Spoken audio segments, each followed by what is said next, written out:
Aloha and welcome to Island Connections, co-sponsored by the University of Hawaii Ethnic Studies Department and Information Technology Services. The topic for tonight is global impact, which means global impact or the impact of globalization on Hawaii. And with us at the studio, we have three guests, Liana Petranek, who has a PhD from political science, and John Wittig, who is a labor and community activist, and Bart Dame, who is a community activist. And we later on will ask them to introduce themselves further. And what we're going to be discussing, in fact, starting with a couple of articles that Liana and John had written in this volume of public social process in Hawaii at the Elmo, if we can show it at the Elmo here. Public Policy and Globalization in Hawaii, and this is volume 40, 2001. I happen to be the guest editor of this one. And we want to show the a page from Liana's article, just to see it. Where are we here? Okay. So this is, will the taskmasters of the new economy please stand up? So this is Liana's article. And John's article is Public Policy in Hawaii, Globalism's Neoliberalism Embrace. Let's see, where is this one here? Okay. So this is John's article. So I'm going to start by asking Liana, what is the main issue or the main theme in your article so that we can have a discussion among ourselves?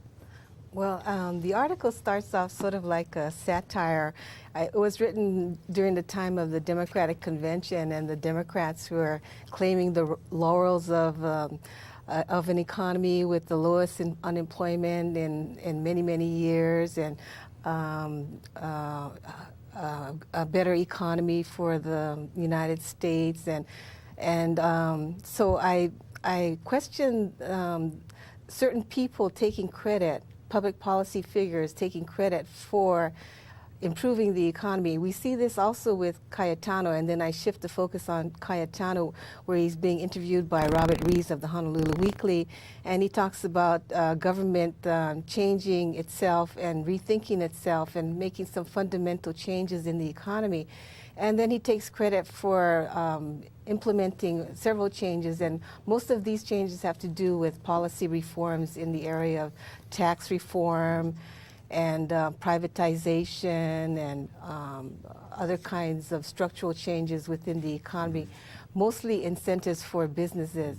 So what I talk about in the article is that you cannot really have, like, for instance, a state or a nation take credit for certain things that are happening within the economy, that the economy is based on certain dynamics. And what happens is, within an economy, especially a capitalist economy, you have certain imperatives that circulate the economy. And in that article, Governor Cayetano talks about the thing about this economy is that if people are not efficient, they fall by the wayside. So what I do is I do a takeoff on the thing about the economy, and I explain that there is certain contradictory dynamics at work that make it difficult for people to survive in the economy. For instance, like a capitalist, in order to survive, would have to compete in the economy. In order to compete, he has to be efficient in production. How does he become efficient in production? He does that by lowering his costs. But if you look at it on a universal scale, as capitalists lower the cost of production, this has a negative effect on labor, because variable capital, which is labor, is one of the most important costs that a capitalist has besides his fixed costs. And so what they do is, when they cut labor, and they've been doing this ever since the 1970s, which is when the so-called long downturn occurred according to Robert Brenner, who's a political economist, when the capitalist economy worldwide started going into crisis. They had to make major policy shifts, starting with, like, for instance, in 1971, when President Nixon initiated the devaluation of the dollar in order to compete worldwide with, especially with Japan and Germany, that were becoming trade rivals for the United States. But then you see, even that kind of public policy initiative was not enough to stop the profit squeeze, as they call it. So what was introduced in the 70s was this whole concept of deregulation. And what it did was open up the competitive field to more and more capitalists so that they would have no restrictions on them on how they were to compete. But even the initiation of or introduction of deregulation was not enough. And what we saw in the 80s was this new phenomenon in negotiations called concessions bargaining. Up until that point, we never did have concessions bargaining. But you see, what happened was it started within the transportation industry with the airline industry primarily. And then it became ubiquitous in all of industry. And what happened was you saw an attack on workers' working conditions, their benefits, and their pay. And if you look at the historical development of the wage, you will see that there has been a decline in the real wage of workers ever since the 1970s, even though people say they're getting, increases. But if you look at it in relationship to inflation, we have not been keeping up with inflation. But all of these changes are structural changes that have occurred within the economy to make capital more efficient in production. And a lot of it has had a negative impact on workers. Mm-hmm. Yeah, that's good. That leads me to John's article, because he relates globalism to neoliberalism as an ideology. And you relate all this to Hawaii's economy and Cayetano's policies regarding that. So could you say something? Thank you, Brahim. As someone who was in the labor movement and worked for a union for 26 years, I've been real curious about how a Democratic governor, Democratic Party connected governor, or Democratic legislature could undertake the kinds of attacks that are coming down on public employees. So I wanted to examine the ideology and the rationale. And what I found in Hawaii was not so different than what we find in the United States. The Clinton presidency was a neoliberal pro-corporation presidency. Neoliberalism is sort of a hearkening back to alleged laissez-faire, but it's really not free enterprise. But I guess I get my greatest picture of it is looking at George W. Bush on TV when he talks of free trade. Mm-hmm. His eyes glaze over. He looks like Alfred E. Newman even more. But it's like the mythology of neoliberalism is, if we just get rid of regulation, if we get rid of unions, if we just go back to basic exchange and let whoever rises rise, then we'll have a great economy. It may not trickle down to the people as Reagan believed. The Reaganomics of the 1980s were devastating, I think, for working people. The Reaganomics of Cayetano, to this day, to me it was startling that he could pronounce the same idiocy. Mm-hmm. And that the Democratic Party legislature and that the unions would endorse him. So part of my quest in this article is to look at why are major unions supporting this kind of policy? What is behind it? And I think we're sort of lucky today to see the embrace of the ADB, Asian Development Bank, by Cayetano, even making it clear where they want to go. In this world, you could have a high-wage economy or low-wage economy in your country. Cayetano and Jeremy Harris and people like that have come out. And I can't say they've lied to the unions. They've come out and said, we need to lower wages, we need to lower benefits. Cayetano has been on that campaign for 5 or 6 years. At this legislature, which happened after my article was written, they've really pushed it through. And yet you'll still see public employee union leaders making deals with him, cutting benefits for new workers, agreeing to deals, even amidst the great UPA HSTA struggle. Some of these unions are meeting with the governor, working out a deal. And a lot of this goes along with that ideology. And privatization, because they were wheeling, dealing in the old style as if they were a major force in Hawaii, as if they believed all the media hype on how powerful unions are. Because they did that way, they don't mobilize their members, they don't educate their members about globalism or corporate-driven globalization or any of these things. They fall prey to this kind of ideology. And it's basically, rather than raise the wages and standards of workers around the world, it's really to lower wages and standards in Hawaii so that we're like the conditions in many third world countries. Yeah, that's good. We have something on the Elmo that we want to show about, globalization, and the title is Globalization from Above. So actually, if you are criticizing this way, they might say that you folks are anti-globalization.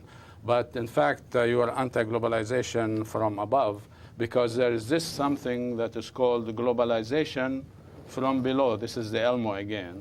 And I got to show you this one. Globalization from below. So I suppose you're arguing, you folks, for globalization from below as opposed from above. Who benefits is very important. So asking Bart here, because Bart, you were on the Democratic Party State Central Committee, right? So how come these Democrats did all this kind of stuff and you let them get away with it? Oh, I knew I was here for some reason. I hadn't written anything for social process. It had to be some reason. You may notice, I don't know what the caption says below me, but please say former member of the Central Committee of the Democratic Party.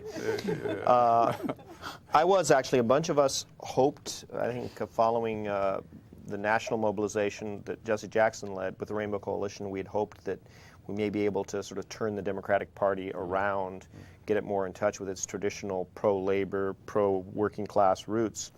And certainly locally, we've seen, we sort of suffered through the process of endorsing, telling people to vote for Ben Cayetano. He's a working class kid from Kalihi. He's got good core values, and then having him impose a sort of you want to say Reaganomics, I say Neo-Gingrich kind of economic policy on Hawaii's people. And it clearly is part of this whole effort. They call it structural readjustment in third world countries, and here it's called, well, in mainland it was called Contract on America, or Contract with America, or Reaganomics, and here it's Cayetonomics, if I can get that out. Civil service reform. Civil service reform. It's the same things. It's it's deregulation, it's privatization, it's depressing wages, it's stripping environmental protections, putting them back on working people. I've gotten a little less hopeful about the possibilities of doing things through the Democratic Party. I supported Nader in the last election campaign, but I think really the real action is the action sort of mobilizing in the community, and then the politicians, the better ones will respond better to the pressure from the outside, and the worst ones will, I guess, clearly go to the other side. But I think we have to mobilize in the community around issues that are important to us right now at this time, rather than try to do things with the Democratic Party. Yeah, that's good. So you are for globalization from below or from above? It's if I have to choose, I'll choose certainly from below. I think it's important that we learn from each other, from other cultures, that we have contact and communicate with other cultures, but we have to do it on a basis of parity and respect, and we have to do it in such a way that preserves people's sovereignty over their own community. In the sense, you're strengthening or respecting localism, whether it's localism here in Hawaii or whether it's localism for indigenous peoples in third world countries, or nations of third world countries being able to control their own economy, their own resources. And I think that we want to be able to support that, and therefore we have to be in contact with them. But we try to make it so it's not a homogenous sort of worldwide culture that's dominated by the corporations. Yeah. We have actually a video clip that we want to show to give people an idea about how globalization works, around the world, and that is, globalization is really around the world, and Hawaii is part of that, yeah? So the tape is ready, so we can roll, and then we can comment on that. Let's go. This promotional video encouraging companies to move to Mexico proclaims the benefits of moving to low-wage areas. Why have so many American manufacturers moved production to Mexico? Simply put, the U.S.-Mexico production sharing concept works. American manufacturers report savings of up to $25,000 per direct labor employee per year, due to the fact that the Mexican hourly minimum wage has remained under $1 per hour for the past 8 years. Basically, and I think the companies are pretty open about this, they roam the world really with no checks and balances in search of misery and poverty and unemployment, because they will tell you in their own testimonies that naturally in those areas you will find the lowest wages. It's a brilliant system. I mean, it's worked handsomely for the companies, but it's deadly for human rights. Corporations that used to be American or British or Japanese have gone global. Of the 100 largest economies in the world today, 51 are not countries, but huge global corporations. These corporations can move their operations around the world with the greatest of ease. And so they can pit workers and entire countries off against each other to see who will provide the lowest wages and the cheapest environmental and social costs. The result is what has been called a race to the bottom. Each seems to be getting ahead, but in fact, all are being driven down to the level of the poorest and most desperate. The era of globalization has been marked by a growing gap between rich and poor. In the last 4 years of the millennium, the number of people living in abject poverty worldwide increased by 200 million. In those same 4 years, the world's 200 richest people doubled their wealth. So here we go. I mean, any comments on this? Liana, you might want to say something? Yeah, I think what we're seeing is a phenomenon similar to what happened during the 60s and 50s with imperialism, but we see globalization as a qualitatively higher form of capitalist exploitation of human and material resources. I think what we need to do is point our finger at who the enemy is, because when we use words like globalization, it's sort of like an abstraction and you can't really see who the enemy is. I mean, what is globalization and who is behind it? It is, you know, the multinational corporations who are actually doing this, who are going into countries, paying these people $1 an hour for wages and sometimes even less. I remember seeing an article recently about the Dominican Republic, and they pay them 22 cents an hour to create garments and that kind of work. I mean, how can people live on that kind of wages? But what is happening now is that because there is international competition or transnational competition, the capitalists have to go into these countries and try to get the cheapest wages that they can, regardless of the effect that it has on the people and the economy. So what we have to do is point our fingers at who is actually doing this exploitation, and it's the capitalist class. Yeah. So we have another video segment that we want to watch too, so we can comment on that as well. So when the tape is ready, we can go ahead. Yeah. But are people powerless in the face of globalization?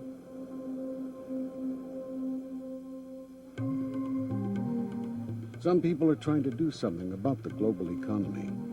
They are creating new grassroots movements, using new technologies, and finding new ways to cooperate across national borders. There's a growing understanding of what corporate globalization is all about. And as more people understand this, they understand what the countering strategies have to be. They understand what coalitions have to be built between labor, environment, consumer, the children's groups, progressive people in government. They understand the march of democracy against the juggernaut of autocratic corporate globalism. Globalization puts people in different parts of the world in competition, but it thereby gives them a common interest in forestalling a race to the bottom. There are enormous common interests between the people in the United States and the people around the world who are now drawn into the global economy by the multinationals. It's not just a moral connection or a human connection, it is this connection of self-interest. Like, if we don't work together to raise standards, there is no place for the economy to go except down. So Bart, you know, having seen this thing, and Ralph Nader talks about democracy versus, you know, authoritarianism. So the kind of globalization that is being projected on Hawaii by Caetano's policies and by, you know, capitalist policies here in the state. So you think this is authoritarian, even though they pass everything through the legislature, or what do you think is going on there? I think what's happening, and this is happening to some extent worldwide, there's a model of democracy that's being imposed on us, with all the content is being stripped out of it. You're having these democratic forms, usually they want to impose this two-party system, where everything is controlled by a very expensive advertising and public relations work, and the political parties end up being marketing strategies for competing, you know, sections of the elite, rather than really responding to their bases with some sort of real deep connectedness. And it's not authoritarian, but it's not really something you can really grab your hands on.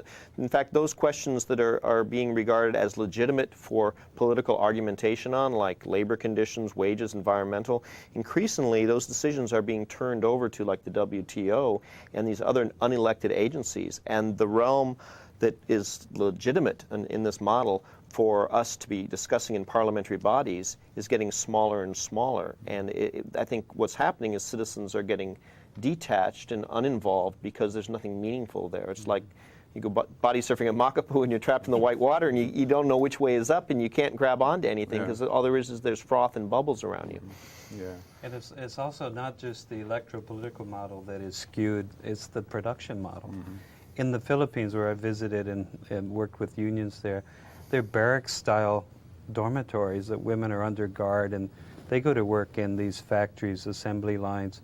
The IMF and World Bank pushes for free trade zones. Companies, corporations are exempt from taxes. They don't have to pay minimum wages. And so they're making a lot of money. The IMF and World Bank and ADB, all of these push for import.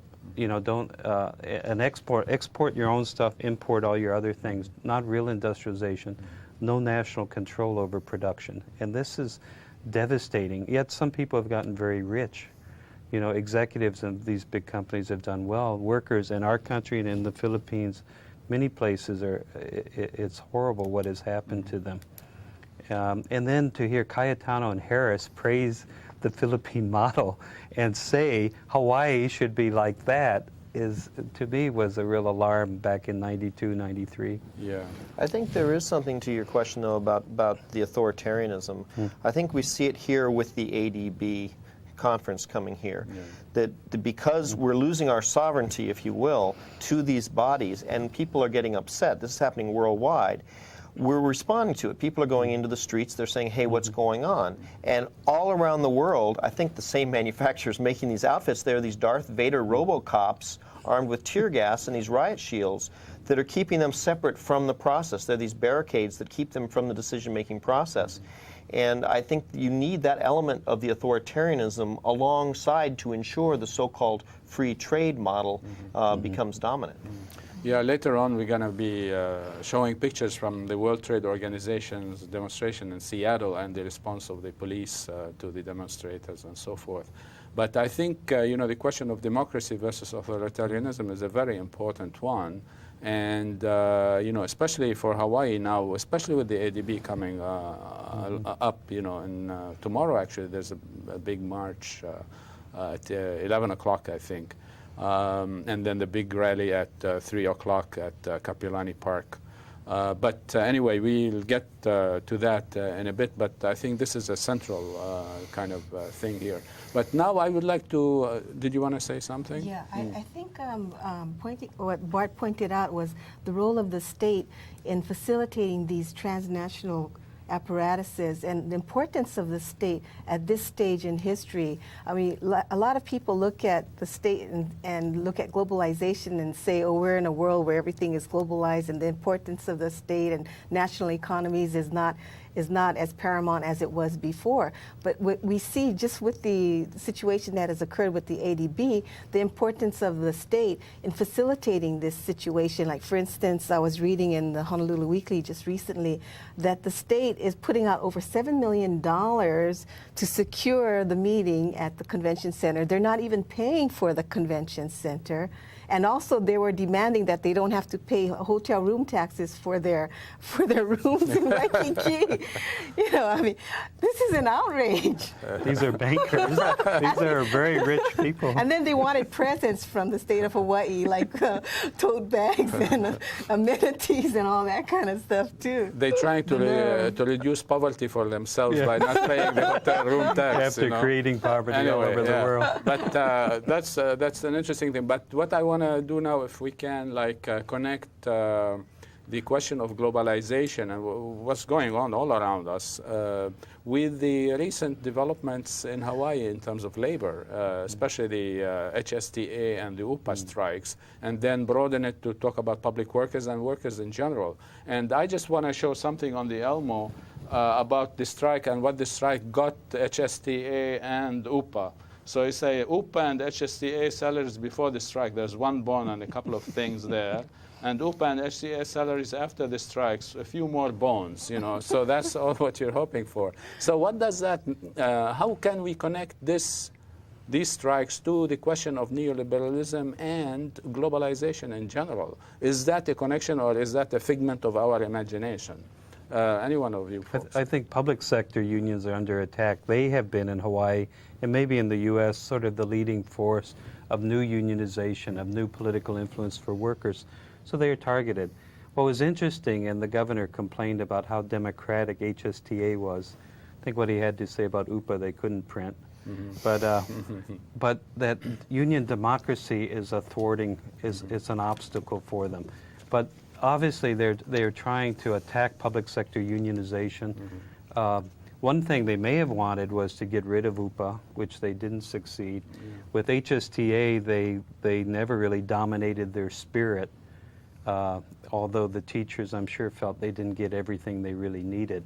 So there's still, probably the governor feels he pretty much got his way ultimately, mm-hmm. but he's probably the most discredited politician in Hawaii, a public figure. Mm-hmm. But I think he's got the okay now, the green light to continue the attacks, and now the legislature has joined the battle with him to do it. And whether the public employee unions will give up their line of accommodation, the other ones, HGA, UPW, that have accommodated and made bad deals, whether they will begin to fight privatization, which is really deunionization, mm-hmm. which is a major threat to public employees and to private sector workers, because if you smash the public sector unions, you will weaken all the private. Yeah. So I hope they will rise up. I know a lot of the members of these unions are mad and they're alarmed. Yeah. I hope they begin to fight back harder.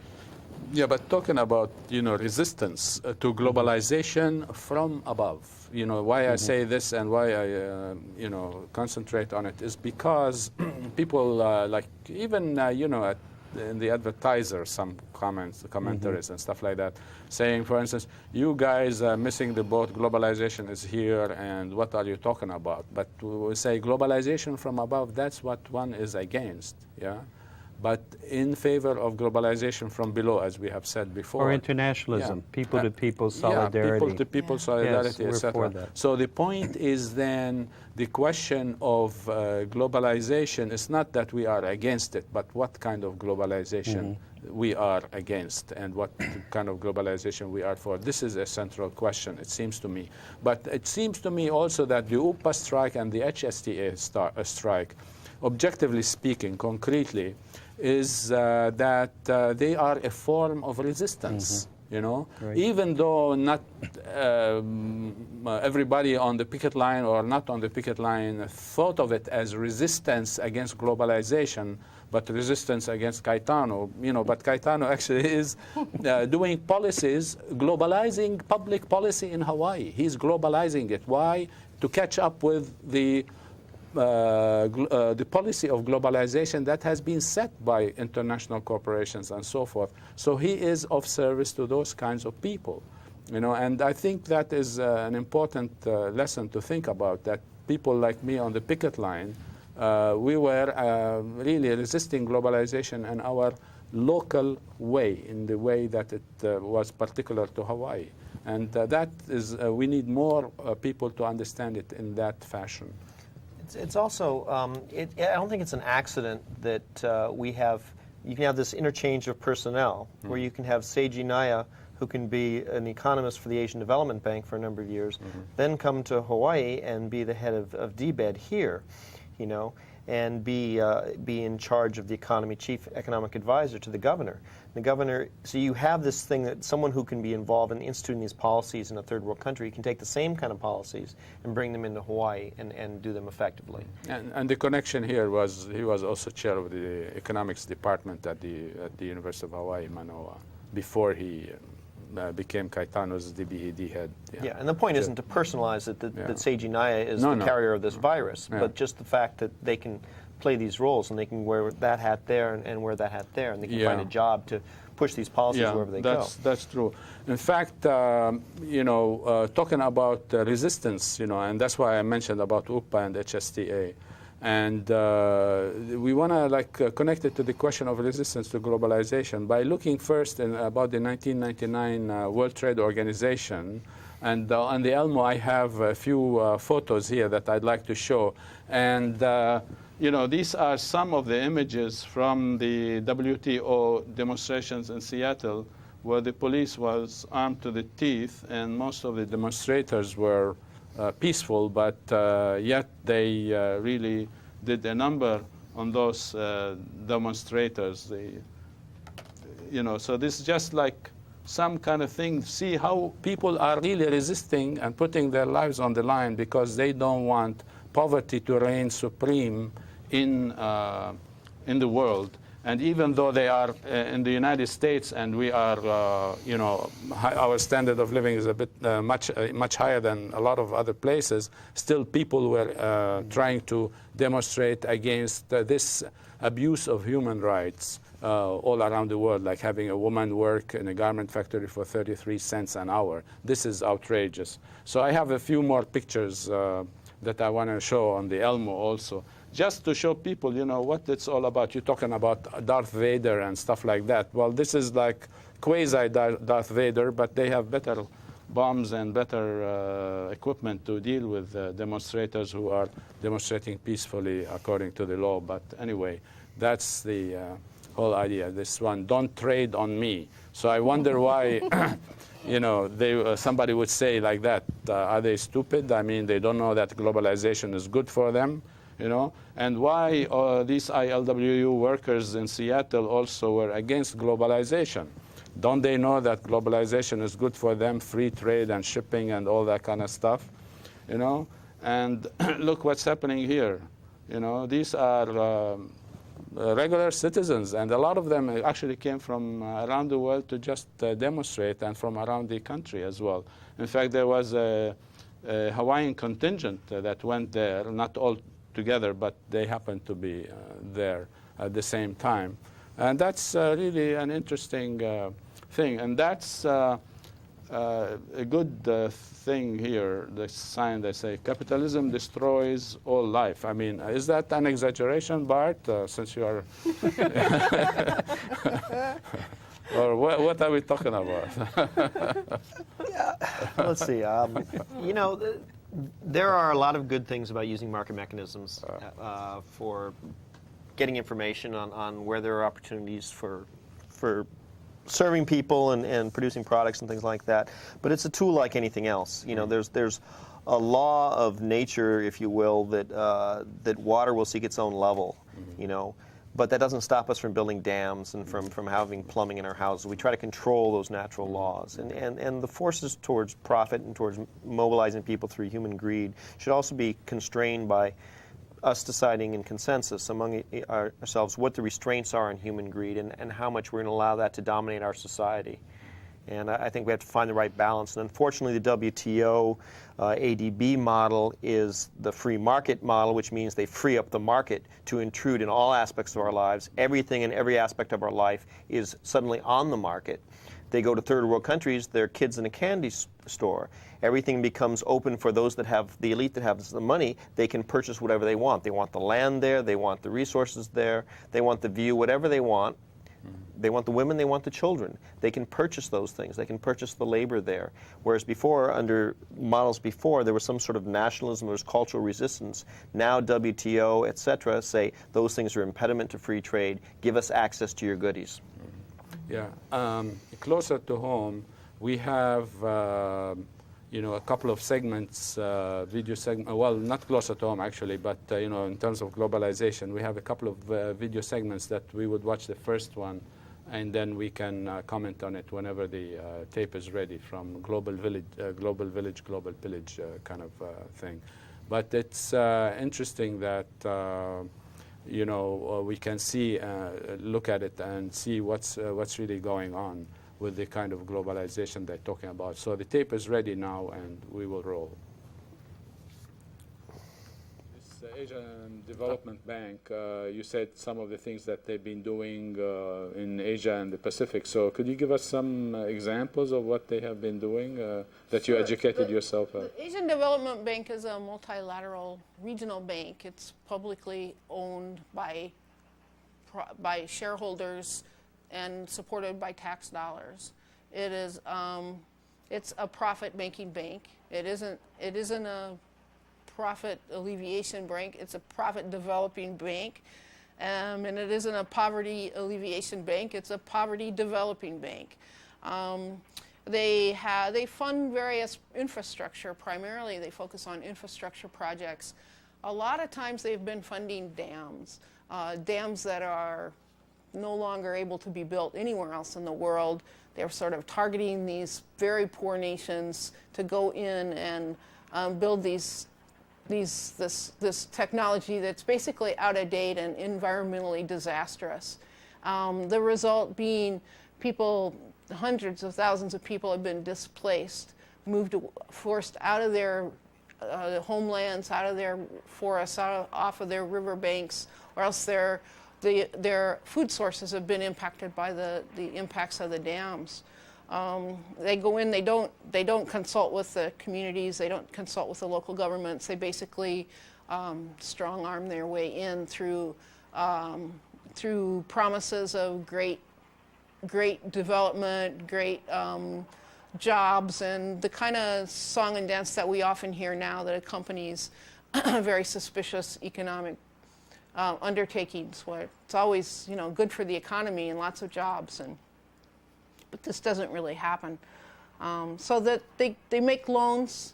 They make loans at market interest rates. They collect all their loans, and when they make collections, they're like basically condition the loans when they go into a country. They condition the loans, and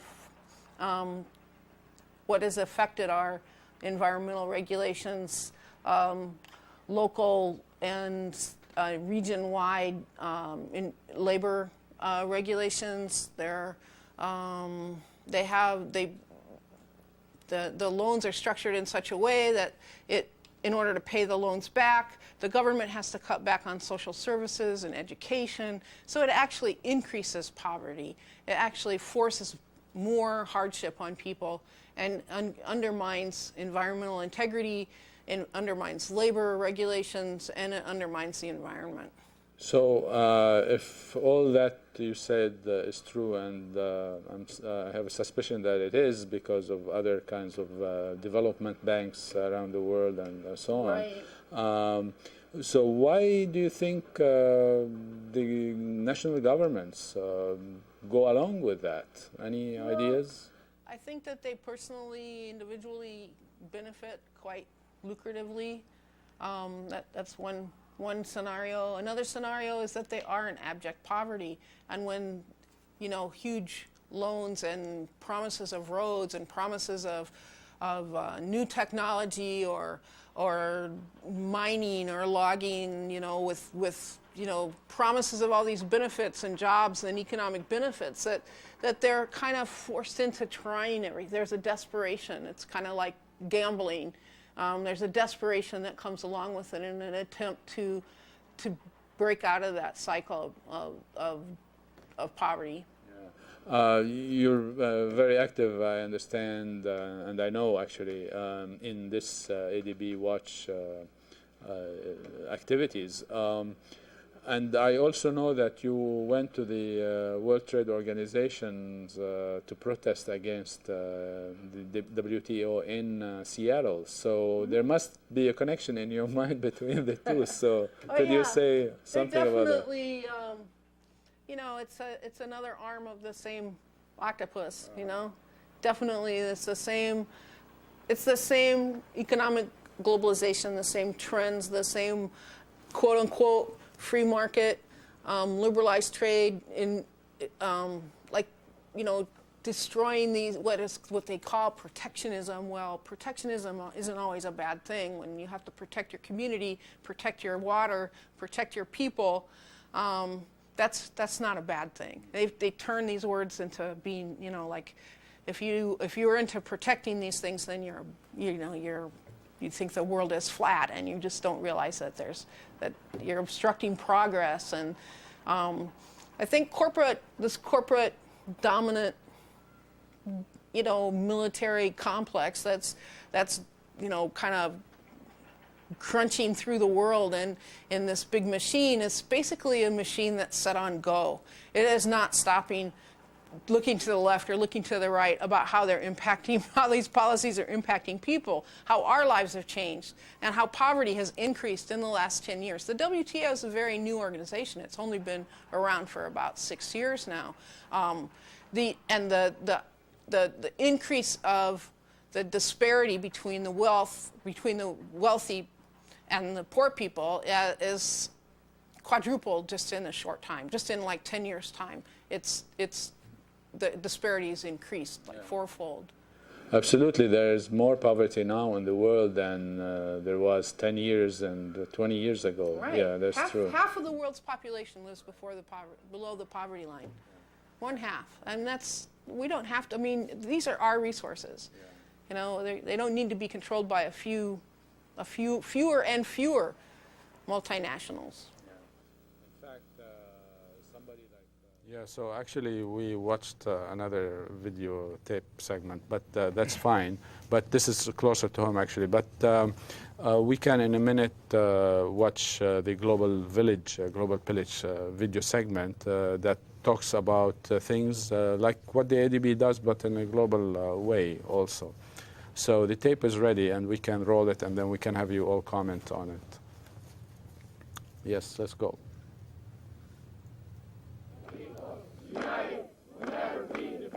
Students across the country joined the anti-sweatshop movement. They held sit-ins demanding that their university stop selling clothes made in sweatshops. We want rights for women because 90% of the people who produce our clothing are women. Nowhere, and I mean nowhere in this world should a 14-year-old girl be forced to work 60 hours a week with only 1 day off. And nowhere! Duke, Wisconsin, Georgetown, and other universities agreed to student demands that they stop selling clothes made in sweatshops. We make a big point that this sweatshop work, this human rights work, is not only the right thing to do, the moral thing to do, it's also in your self-interest. If you don't want to see your wages decline and your living standard decline and your children's living standard decline, we better do something fast to put a net underneath this global economy and begin to ratchet up human rights and living and working condition standards, or else we're all going down. If you don't set a floor beneath which no one will drop and make that floor your human rights standards, everyone is entitled to food, everyone is entitled to freedom of speech, everyone is entitled to education, medical care, but also the freedom to vote for the way they want to vote. Everyone is entitled to exercise control over these economic actors that are affecting their lives. That is a human right. Yeah, so the question of resistance on the one hand and upholding, human rights on the one hand, and then resistance to those people who are abusing people's rights, national, human, indigenous rights, and what have you. So any comments, Liana or John or Bart on that? Liana? Well, what Shah was talking about is with the activities of the ADB and the World Trade Organization and other transnational apparatuses is modernization on a higher level.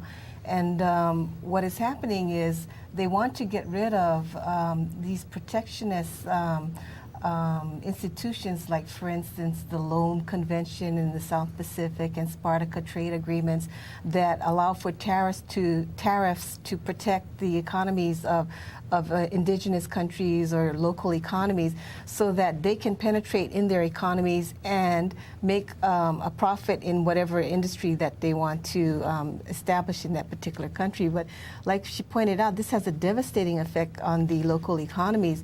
And I think what people should be thinking about is whether this is good and how we can do something to resist this. And I think the activities of the ADB Watch is an important vehicle in which these kinds of concerns can be addressed. Yeah, that's good. In fact, I have on the Elmo just a demonstration against Old Navy, which is a sweatshop. So here you have students and workers demonstrating against Old Navy. I just wanted to show that this resistance is happening, around the world and in this country as well, and it has come to Hawaii, and it's about time that it came to Hawaii.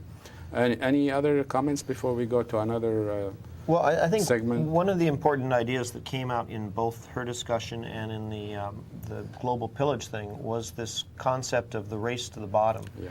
And I think particularly those of you active in the trade union movement are really appreciative of the fact that when you force workers to compete against each other, or if you force communities to compete against each other, in an underbidding, where this one says, well, I'm feeling hungrier today, so I'll work for less, just as workers have to protect themselves by agreeing among themselves, no, there is this minimum, we demand this for our dignity, for our decent standard of living, we demand this protection in wages, we demand these conditions, we demand in our community that we have these environmental safeguards and safety things.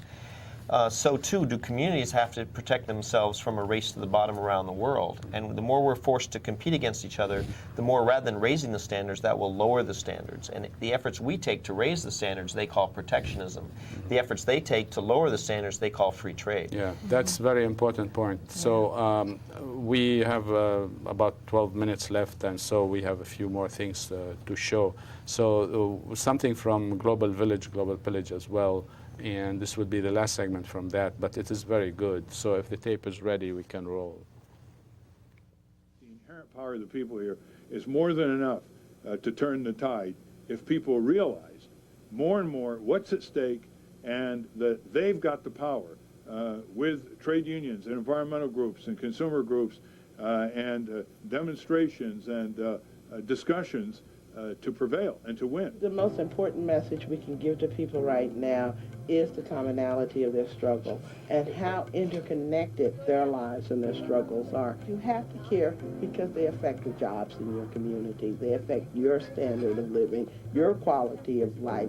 This is why you need to care about human rights and issues of globalization, and really do believe that the workers in Mexico and their well-being is important to your well-being.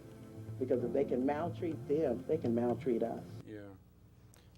I think that sums it pretty good in terms of resistance. But we want to also remind people about the ADB and also to see another segment where I interviewed Carolyn Hadfield. And she talked also about the ADB, just to remind people because it is an important event coming up. So if the tape is ready, we can roll that tape and then we can comment on all those ones all together. So whenever it's ready, we can roll. Yeah. I mean, regarding what the Asian Development Bank does, and I know the question of poverty is looms large in this question, and that's why a lot of people are opposing the ADB. Right. So could you tell us more about the question of poverty and the role of the ADB in either quieting that poverty or increasing it or something? Well, one thing is that the Asian Development Bank only just adopted this sort of slogan of poverty reduction. Before, they never talked about it. They began talking about it after the World Bank and IMF and some of those organizations became very exposed. And so they started changing their tune and said, oh, we're different, we're about poverty reduction. And it has been confusing to people because they have a very developed website, people can click on it. And if you aren't used to reading between the lines, maybe some people are kind of tricked by some of the poverty questions they talk about. One thing that the Asian Development Bank does on their website is to equate the dollar with anything good.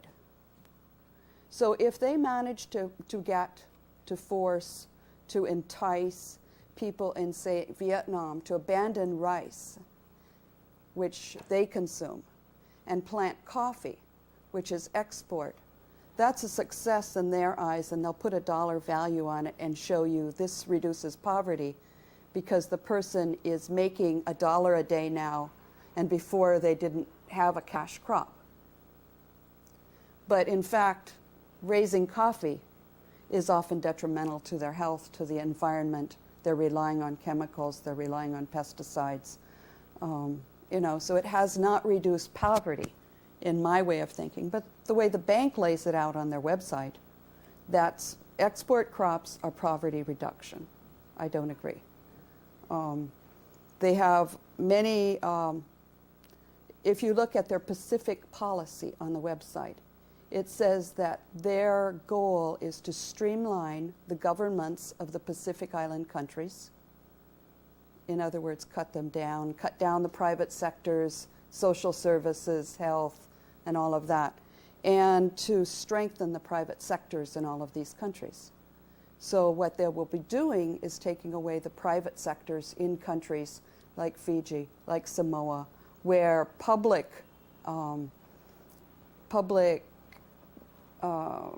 services were very much the strength of that country. And they're going to replace them with private services. Yeah. Well, one other thing about the question of growing coffee instead of rice for food that you consume is that you will be then subject to the whims of the international market with the big corporations and so on. And in fact, Vietnam's a really good example of that. They've gone in 10 years to become the third largest and possibly now going on to the second largest coffee production country in the world. And yeah, so this is, a good summation of what the ADB activities are all about and so on. So any comments on this, folks? Anyone? John? I was amazed given the spin on this in terms of those who will be protesting or marching tomorrow. I mean, I'm heartened by the youth that you saw in the anti-sweatshop campaign. There are many young people that realize under this model being developed for them, they have very little future. A generation may be making less than their parents did, less job security, lower wages, no guarantee of work, and a lot of temporary part-time jobs. I think the young people are understanding this is not a great economy. The mainstream churches are supporting this, and the unions, the churches, because I think they see impoverishment of so many people and pollution to that extent, and the loss of control of people over their lives is a moral issue, and it's one of the great sins of today. I think the unions are rallying all over the country and many countries around the world. They're fighting these institutions like ADB, WTO, IMF, and World Bank because they have devastated their countries, and the workers have really taken the brunt of this attack. And the jobs that these workers have are the jobs of our kids. And so if you scale them down, I just saw a quote from the vice president of Goodyear, Stanley Michalik, who says quite bluntly, and this is something I can see Cayetano saying, until we get the wage levels down much closer to those in Brazil or the Koreas, we cannot pass along productivity gains to workers' wages and still be competitive. Yeah. So competition, and really they're talking about pushing everybody down to the bottom. Yeah. We have still a few more minutes left, but we have a couple of video segments that we should see because it deals with resistance, and the tape is ready, and it's in Hawaii. We go ahead. To revitalize traditional protest with art. So we heard that the Asian Development Bank was meeting up here, and we have been really deeply involved in the anti-globalization movement for the past 2 years. And we were invited by the community to come up and help facilitate art skills and puppet making so we could have a strong, festive presence in the streets on Wednesday.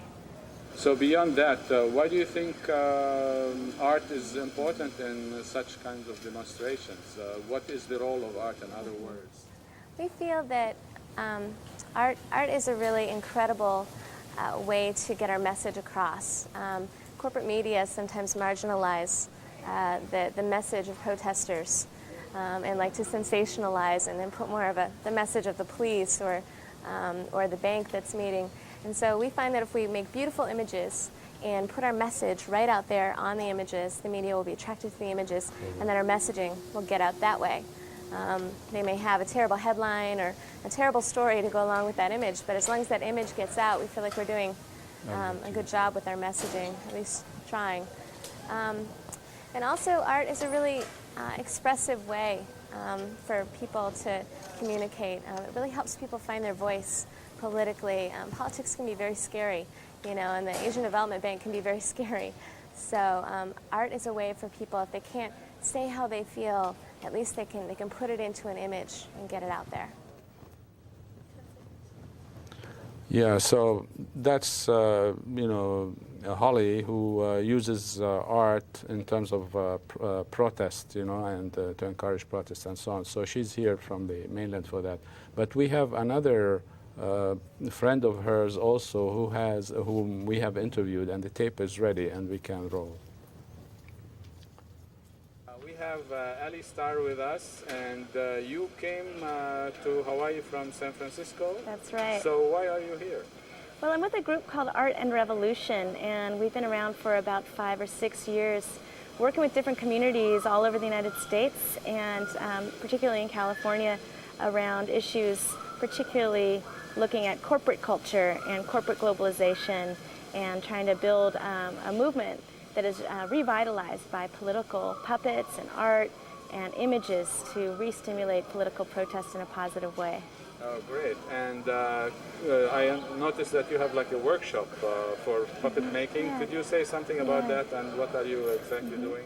We're helping craft giant puppets and street theater images for the protests coming up on Wednesday to challenge the ADB. We think it's really important to bring images and bring the issues to life by using effigies and signs and banners and beautiful color things so that it's a festival and, if you will, sort of a festival of resistance, a way to bring people together, build bridges, and express our emotional response to the issues that are plaguing us. Yeah. Much of the publicity, for the demonstrators is that, these demonstrators don't understand globalization and they are against globalization. Mm-hmm. So if you are protesting against corporate globalization, are you against globalization as such? And what kind of globalization are you for, and what kind of globalization are you against? We are for a people's globalization. We support a people-centered, democratic globalization, and what's being sponsored here by the ADB and these other mass conferences that are not democratic and that are ultimately secret, where the NGOs are not even invited. This is sponsoring a corporate globalization, a globalization that benefits only the wealthy and doesn't address working people worldwide. Yeah, so we want to announce the march on Wednesday, May 9th, from Kapiolani Park at 10:30 or 11 o'clock, and it goes Actually, it starts at Ala Moana Park, Magic Island, and then it ends at Kapiolani Park with a stop at There's a 1-hour rally Center. at the convention center, and it's all very festive, large puppets, music, all kinds of things. So everybody come. Yeah, be there. And, I'd like to thank you folks for your participation, and thank you for watching. See you. So,